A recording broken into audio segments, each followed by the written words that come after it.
Good morning students. आइए देखते हैं हेलो एल्केन और हेलो एरेन्स के भौतिक गुणों के बारे में। तो यह आपका 10वें नंबर चैप्टर का 6वां हेडिंग है, फिजिकल प्रॉपर्टी। देखिए ध्यान से। शुद्ध अवस्था में एल्किल हैलाइड रंगहीन यौगिक होते हैं। ठीक है, तो आप देख रहे हैं कि अगर शुद्ध अवस्था में एल्किल हैलाइड हो तो उनका कलर क्या होता है? कलरलेस होते हैं, रंगहीन यौगिक होते हैं। परंतु ब्रोमाइड, आयोडाइड प्रकाश के संपर्क में आने पर रंगीन हो जाते हैं। तो आप देख रहे हैं कि शुद्ध अवस्था में एल्किल हैलाइड रंगहीन यौगिक होते हैं, कलरलेस कंपाउंड होते हैं। लेकिन जो ब्रोमाइड और आयोडाइड होते हैं वे जब प्रकाश के संपर्क में आते हैं तो रंगीन हो जाते हैं। ठीक है, अनेक वाष्पशील हैलोजन युक्त यौगिक सुगंधमय होते हैं। तो महक के बारे में आप देख रहे हैं कि अनेक जो हैं वाष्पशील हैलोजन युक्त यौगिक जो होते हैं ये कैसे होते हैं? सुगंधमय होते हैं, उनमें महक होती है। ठीक है, गलनांक और क्वथनांक को अगर देखें ध्यान से, methyl chloride, methyl bromide, ethyl chloride तथा कुछ क्लोरोफ्लोरो, ठीक है, मेथेन कमरे के ताप पर गैस के रूप में होते हैं। ठीक है, तो आप देख रहे हैं कि मेथिल क्लोराइड हो, एथिल ब्रोमाइड हो, मेथिल ब्रोमाइड, एथिल क्लोराइड और कुछ क्लोरोफ्लोरो मेथेन कमरे के ताप पर गैस के रूप में होते हैं, जबकि इसके उच्च सदस्य जो हैं वह द्रव अथवा ठोस होते हैं। ठीक है, यह ध्यान से देखें, यह आपका एक तुलना किया गया है कुछ एल्किल हैलाइडों की। इसमें आप देख रहे हैं रेड जो कलर है वह क्लोराइड के लिए है। ठीक है, यह जो ब्लू है यह ब्रोमाइड के लिए है और यह आपका येलो कलर जो है वह आयोडाइड के लिए है। यह आपका क्लोराइड हो गया, लाल कलर, नीला कलर ब्रोमाइड के लिए दिया गया है और पीला कलर आयोडाइड के लिए दिया गया है। ठीक है, इधर क्वथनांक का मान दिया गया है और यह आपका कंपाउंड है, जैसे आपका एल्किल हैलाइड, एथिल हैलाइड और प्रोपिल हैलाइड। ठीक है, तो इनमें आप देख रहे हैं कि क्वथनांक का मान जो है ये आपका 250, 300, ठीक है, और ये ऊपर 400। तो आप देख रहे हैं कि क्वथनांक का आधार पे और इन हैलाइडों के ये कलर के आधार पर इनको दिखाया गया है कलर के रूप में। जैसे आप देखो ध्यान से, CH3X एल्किल हैलाइड, तो यह एल्किल हैलाइड आप देख रहे हैं कि गैस के रूप में है। ठीक है, और आपका यह एथिल हैलाइड भी यह गैस के रूप में है। बाकी जो हैं वह किस रूप में है? ठोस के रूप में। जैसे यह आपका आयोडाइड जो है वह किस रूप में है? ठोस के रूप में है। ठीक है ना, और यह आपका क्या है? एथिल क्लोराइड है और ये एथिल ब्रोमाइड है जो गैस के रूप में है। एथिल आयोडाइड जो है जो ठोस के रूप में दिखाया जा रहा है।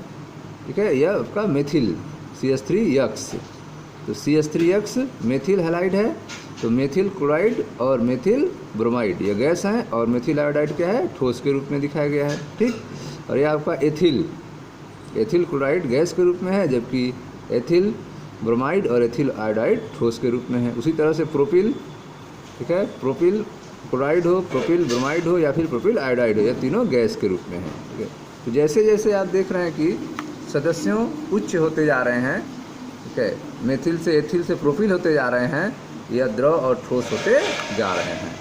ठीक है, तो इसमें आपने देखा कि मेथिल क्लोराइड, ठीक है, methyl chloride, methyl bromide, ethyl chloride, ठीक है, मेथिल क्लोराइड, मेथिल ब्रोमाइड और एथिल क्लोराइड और कुछ क्लोरोफ्लोरोमेथेन यह कमरे के ताप पर गैस के रूप में होते हैं, जबकि जो उच्च सदस्य हैं वे द्रव अथवा ठोस होते हैं। ठीक है, अब आपको पता है कि कार्बनिक हैलोजन यौगिक के अणु समानतः कैसे होते हैं? ध्रुवीय होते हैं। जो कार्बनिक हैलोजन यौगिकों के अणु होते हैं वे सामान्यतः ध्रुवीय होते हैं। ठीक है, उच्च ध्रुवता एवं जनक हाइड्रोकार्बन की तुलना में उच्च आणविक द्रव्यमान होने के कारण हैलोजन व्युत्पन्नों में प्रबल अंतरा आणविक आकर्षण बल होते हैं। ठीक है, तो आप देख रहे हैं कि जो कार्बनिक हैलोजन यौगिक हैं वे सामान्यतः ध्रुवीय होते हैं, उनमें उच्च ध्रुवता पाई जाती है। जनक हाइड्रोकार्बन की तुलना में इनके आणविक द्रव्यमान जो हैं अधिक होते हैं। हैलोजन व्युत्पन्न में प्रबल अंतरा आणविक आकर्षण बल पाया जाता है, जो ध्रुवी और वांडर वाल आकर्षण बल होता है। ठीक है, इसी कारण से क्लोराइड, ब्रोमाइड, आयोडाइड के क्वथनांक समतुल्य द्रव्यमान वाले हाइड्रोकार्बन के क्वथनांक की अपेक्षा अधिक होते हैं। ठीक है, तो आप देख रहे हैं यह जो आपका प्रबल अंतरा आणविक आकर्षण बल है, ठीक है, प्रबल अंतरा आणविक आकर्षण बल है। इसी के कारण क्लोराइडो, ब्रोमाइडो, आयोडाइडों का क्वथनांक जो है उनके समतुल्य द्रव्यमान वाले हाइड्रोकार्बन के क्वथनांक की अपेक्षा महत्वपूर्ण रूप से अधिक होते हैं। तो एल्किल हैलाइडो जो हैं उन्हीं के द्रव्यमान के बराबर अगर आपका हाइड्रोकार्बन है तो उनकी तुलना में एल्किल हैलाइडों के द्रव्यमान अधिक होते हैं। क्यों अधिक होते हैं? क्योंकि उनमें प्रबल अंतरा आणविक आकर्षण बल पाया जाता है जो ध्रुवी ध्रुवी और वान डेर वाल होता है, ठीक है। अणुओं का आकार बड़ा होने पर तथा अधिक संख्या में इलेक्ट्रॉन उपस्थित होने पर आकर्षण बल और अधिक प्रबल हो जाता है, ठीक है। तो अगर अणुओं का आकार बड़ा हो और अधिक संख्या में इलेक्ट्रॉन उपस्थित हों तो इससे आकर्षण बल का मान बढ़ जाता है, ठीक है। तो जैसा कि हमने चित्र में अभी आपको दिखाया था, चित्र 10.1 में विभिन्न हैलाइडों के क्वथनांकों में परिवर्तन का प्रारूप दिया गया है, ठीक है। तो यह आपके परिवर्तन का प्रारूप है, अलग अलग हैलाइडों के बारे में यहाँ दिया गया है। समान एल्किल समूह के लिए एल्किल हैलाइडों क्वथनांकों का जो घटने का क्रम है, क्वथनांकों का घटने का क्रम, तो आप देख रहे हैं कि सबसे क्वथनांकों का एक घटने क्रम है। सबसे कम क्वथनांक किसका होगा? एल्किल फ्लोराइड का होगा। सबसे कम क्वथनांक किसका होगा? एल्किल फ्लोराइड का होगा। और सबसे अधिक क्वथनांक किसका होगा? एल्किल आयोडाइड का होगा। Alkyl iodide greater than alkyl bromide greater than alkyl chloride greater than alkyl fluoride, ठीक है। तो यह एल्किल हैलाइडों के क्वथनांकों का घटता हुआ क्रम है। सबसे अधिक क्वथनांक जो होता है वो एल्किल आयोडाइड का होता है, ठीक है। ऐसा क्यों होता है? तो ऐसा हैलोजन परमाणु के आकार तथा द्रव्यमान में वृद्धि होने से वान डेर वाल जो बल है, वान डेर वाल्स बलों के परिमाण में वृद्धि होने के कारण होता है, ठीक है। तो आप देख रहे हैं कि समान एल्किल समूह के लिए एल्किल हैलाइडों क्वथनांक का घटने का क्रम आप देख रहे हैं, ठीक है। R I greater than R B, R greater than R C, greater than R F. सबसे कम किसका है? आर एफ का है। तो ऐसा क्यों है? तो ऐसा हैलोजन परमाणु के आकार तथा द्रव्यमान में वृद्धि होने से वान डेर वाल बलों के परिमाण में वृद्धि होने के कारण ऐसा होता है, ठीक है स्टूडेंट्स। तो आप पढ़ रहे हैं गलनांक और क्वथनांक के बारे में, ठीक है। इसमें आपको बताया गया कि methyl chloride, methyl bromide, ethyl chloride, ठीक है, तथा कुछ क्लोरोफ्लोरोमीथेन कमरे के ताप पर गैस के रूप में होते हैं, जबकि उच्च सदस्य जो होते हैं वे द्रव और ठोस के रूप में होते हैं, ठीक है। कार्बनिक हैलोजन यौगिक के अणु समांतर ध्रुवीय होते हैं। ऐसा आप जानते हैं कि जो कार्बनिक हैलोजन यौगिक होते हैं उनके अणु समांतर ध्रुवीय होते हैं। उच्च ध्रुवता और जनक हाइड्रोकार्बन की तुलना में उच्च आणविक द्रव्यमान होने के कारण हैलोजन व्युत्पन्न में प्रबल अंतरा आणविक आकर्षण बल पाया जाता है। जो हैलोजन व्युत्पन्न है उनमें प्रबल अंतरा आणविक आकर्षण बल पाया जाता है जो ध्रुवी ध्रुवी और वान डेर वाल होता है, ठीक है। इसी कारण से क्लोराइडो, ब्रोमाइडो, आयोडाइडो के क्वथनांक जो होते हैं वे समतुल्य द्रव्यमान वाले हाइड्रोकार्बन की क्वथनांक की अपेक्षा महत्वपूर्ण रूप से अधिक होते हैं, ठीक है। अणुओं का आकार बड़ा होने पर तथा अधिक संख्या में इलेक्ट्रॉन उपस्थित होने पर आकर्षण बल और अधिक प्रबल हो जाते हैं, ठीक है। विभिन्न हैलाइडों के क्वथनांकों के परिवर्तन का प्रारूप फिगर में आपने देखा। समान एल्किल समूह के लिए एल्किल हैलोजन क्वथनांक घटने का क्रम आप देख रहे हैं, यह घटने का क्रम है। ऐसा जो है हैलोजन परमाणु के आकार और द्रव्यमान में वृद्धि होने से वान डेर वाल बलों के परिमाण में वृद्धि होने के कारण होता है, ठीक है। अब आगे देखें, समावयवी हैलोएल्केन में, ठीक है, समावयवी हैलोएल्केन में श्रृंखलन बढ़ने के साथ क्वथनांक कम होते जाते हैं, ठीक है। तो आप देख रहे हैं कि अगर समावयी हैलोएल्केन है तो उनमें अगर ब्रांचिंग होगी, ब्रांचिंग बढ़ेगा तो उनसे क्वथनांक का मान क्या होगा? कम होता जाएगा। जैसे 3 समावयी लेते हैं, 2 bromo 2 methyl propane, 2 bromo 2 methyl propane का क्वथनांक न्यूनतम होगा, ठीक है। समावयी हैलोएल्केन में श्रृंखला बढ़ने पर क्वथनांक का मान कम हो जाते हैं, ठीक है। इसका एग्जाम्पल देखते हैं यहाँ पे। यह आपका एक समावयी है, देखिए ध्यान से। ये आपका 1 ब्रोमो ब्यूटेन है आपका, 1 ब्रोमो ब्यूटेन है आपका, या 2 ब्रोमो ब्यूटेन है आपका, ठीक है। और यह ध्यान से देखें, ये आपका कंपाउंड्स है। इनका जो है मॉलिक्यूलर फार्मूला सेम है, ठीक है। यह तीनों समावयी हैं। तो इसमें आपको बताया गया कि समावयी हैलोएल्केन में श्रृंखला बढ़ने के साथ क्वथनांक का मान कम हो जाता है। ठीक है, श्रृंखला बढ़ने के साथ क्वथनांक का मान कम हो जाता है। तो आप देखें इसका जो श्रृंखला है वो अधिक है, इसकी ब्रांचिंग अधिक है, इसलिए इसका क्वथनांक का मान कम है। इसकी ब्रांचिंग कम है या सीधा स्ट्रेट चेन है तो इसका क्वथनांक अधिक है। इसका क्वथनांक है आपका 375 केल्विन, ठीक है, और इसमें एक ब्रांच हुआ है तो इसका कम होकर 366 केल्विन हो गया है। और इसका आप देख रहे हैं ऊपर नीचे ब्रांच बना हुआ है, इसका क्वथनांक सबसे कम हो गया है 346 केल्विन, ठीक है। तो इस तरह से अगर समावयी एल्केन है, समावयी हेलो एल्केन है तो उनमें अगर ब्रांचिंग होती है तो क्वथनांक का मान घटता है, ठीक है। अब आते हैं समावयी डाई हेलोबेंजीन के, ठीक है। समावयी डाई हेलोबेंजीन के क्वथनांक लगभग समान होते हैं। अगर समावयी डाई हेलोबेंजीन है तो उनके क्वथनांक क्या होते हैं, लगभग समान होते हैं, परंतु पैरा समावयी आर्थो अथवा तथा मेटा समावयी की अपेक्षा उच्च गलनांकी होता है, ठीक है।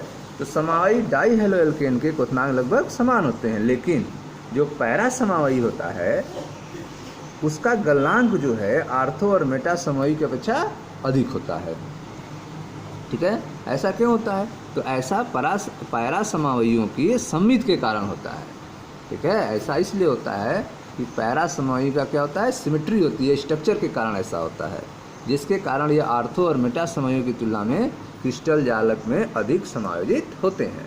तो आप देख रहे हैं कि जो पैरा समावयी है उनके सिमेट्री के कारण वह जो हैं आर्थो और मेटा समावयी की तुलना में क्रिस्टल जालक में अधिक समायोजित होते हैं, जिससे इनका गलनांक का मान अधिक होता है। देखिए ध्यान से, ये आपका पैरा, ठीक है, ये आपका आर्थो, ठीक है, 1-2 पोजीशन है, ये आप आर्थो डाइक्लोरोबेंजीन है, और ये आपका मेटा डाइक्लोरोबेंजीन है, और ये आपका पैरा डाइक्लोरोबेंजीन है। तो इसमें जो, ठीक है, जो पैरा है उसका क्वथनांक का मान अधिक होता है, ठीक है। पैरा समावयी जो है उसका क्वथनांक का मान अधिक होता है। क्यों? क्योंकि इसकी सिमेट्री जो है, यह क्लोरीन दूर दूर है, ठीक है, इस क्लोरीन से इसमें डिस्टेंस अधिक है, तो इनमें जो इलेक्ट्रॉन का रिपल्सन होता है वो कम होता है, ठीक है। सिमेट्री के कारण इलेक्ट्रॉन का रिपल्सन कम है क्योंकि क्लोरीन दूर है, इसलिए इसका जो क्रिस्टल जालक है वो अधिक समायोजित होता है और इसके क्वथनांक का मान अधिक होता है, ठीक है ना।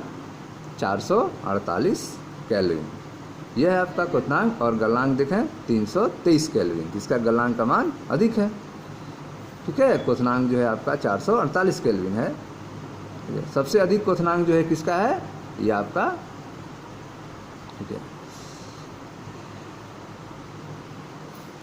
आर्थो डाइक्लोरोबेंजीन का है 453 केल्विन, ठीक है। उसके बाद यह मेटा डाइक्लोरोबेंजीन है जिसका 446 केल्विन है, और यह आपका पैरा डाइक्लोरोबेंजीन है जिसका है 448 केल्विन। लेकिन गलनांक अगर देखें तो गलनांक सबसे अधिक है, इसका गलनांक जो है वह डाइक्लोरोबेंजीन का सबसे अधिक है, ठीक है। किस पोजीशन पे, पैरा पोजीशन पे, पैरा पोजीशन पे इसका गलनांक सबसे अधिक है, कितना है, 323 केल्विन है, ठीक है। सबसे कम किसका है, यह आपका जो आर्थो पोजीशन पे है क्लोरीन, तो 1-2 पोजीशन आर्थो पोजीशन पे है डाइक्लोरोबेंजीन में 256 केल्विन है।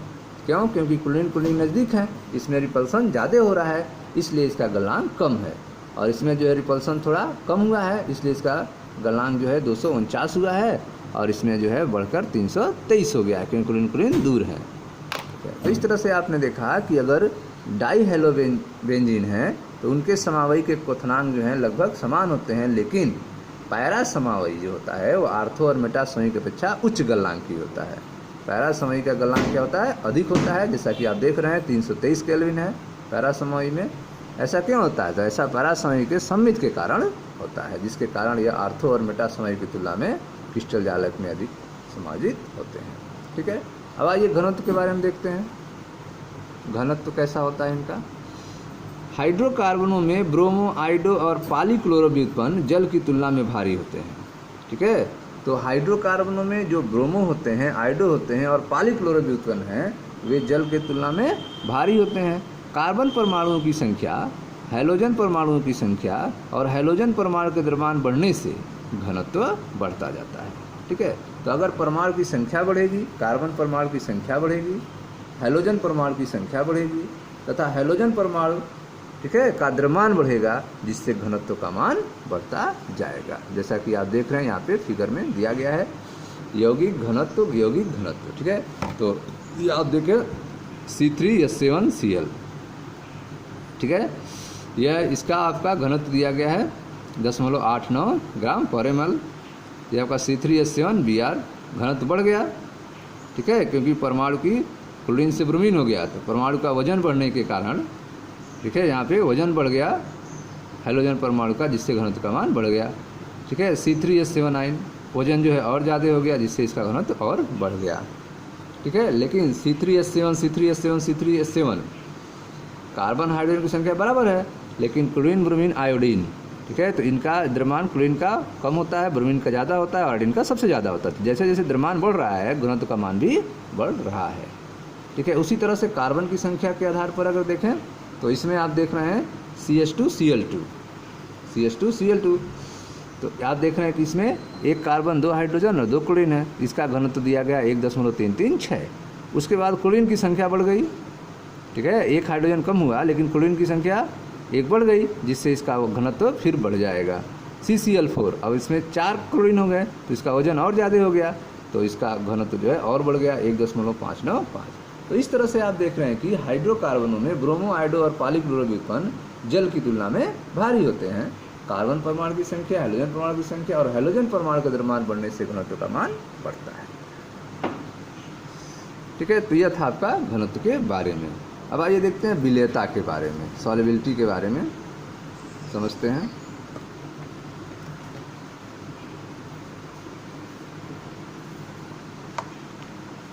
देखें ध्यान से, हैलो एल्केन जल में बहुत अल्प विलेय होते हैं। जो हैलो एल्केन होते हैं वे जल में क्या होते हैं, बहुत अल्प विलेय होते हैं। हैलो एल्केन जो है जल में घुलते नहीं हैं, यह बहुत अल्प विलेय होते हैं, ठीक है। ऐसा क्यों होता है, तो इसके कारण में हमने बताया कि एल्किल हैलाइड जो हैं, ठीक है, एल्किल हैलाइड के जो अणु हैं वह जल के साथ हाइड्रोजन बंध बनाने की प्रवृत्ति नहीं होती है, ठीक है। एल्किल हैलाइड अणुओं की जल के साथ हाइड्रोजन बंध बनाने की प्रवृत्ति नहीं होती है, तथा इनमें जल के अणुओं के मध्य उपस्थित अंतरा आणविक हाइड्रोजन बंध को तोड़ने की क्षमता भी नहीं होती है। जो एल्किल हैलाइड हैं उनके अणुओं में जल के साथ हाइड्रोजन बंध बनाने की क्षमता नहीं होती है, प्रवृत्ति नहीं होती है, और इनमें जल के अणुओं के मध्य जो अंतरा आणविक हाइड्रोजन बंध है उसको भी तोड़ने की क्षमता नहीं होती है। इस कारण ध्रुवीय होते हुए भी एल्किल हैलाइड जो है जल में अमिश्रणीय या अल्प विलेय होते हैं, ठीक है। तो हैलो एल्केन जल में बहुत अल्प विलेय होते हैं। हैलो एल्केन को जल में घोलने के लिए ऊर्जा की आवश्यकता होती है, ठीक है। जब ये एनर्जी मिलेगा तब जाके जल का जो है अंतराणविक हाइड्रोजन बंध टूटेगा, ठीक है, तब ये घुलेंगे।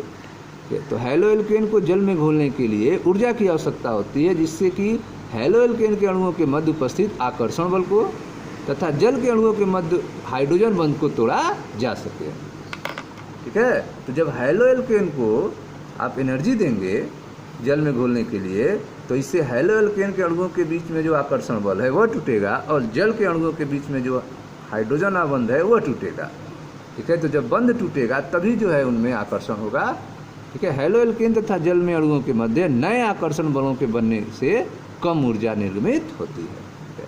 तो हैलो एल्केन तथा जल के अणुओं के मध्य जो नया आकर्षण बल बनेगा उससे कम ऊर्जा निर्मित होती है, क्योंकि ये आकर्षण बल जल में उपस्थित मूल हाइड्रोजन आबंधों जितने प्रबल नहीं होते हैं, ठीक है। तो आप देख रहे हैं कि हैलो एल्केन का बंध टूटने के कारण, जल के हाइड्रोजन बंध टूटने के कारण जब फिर से नया बंध बनेगा तो वह बंध जो है उतना आकर्षण उसमें नहीं होगा, उतना एनर्जी जो बाहर नहीं निकलेगी, ठीक है। क्यों?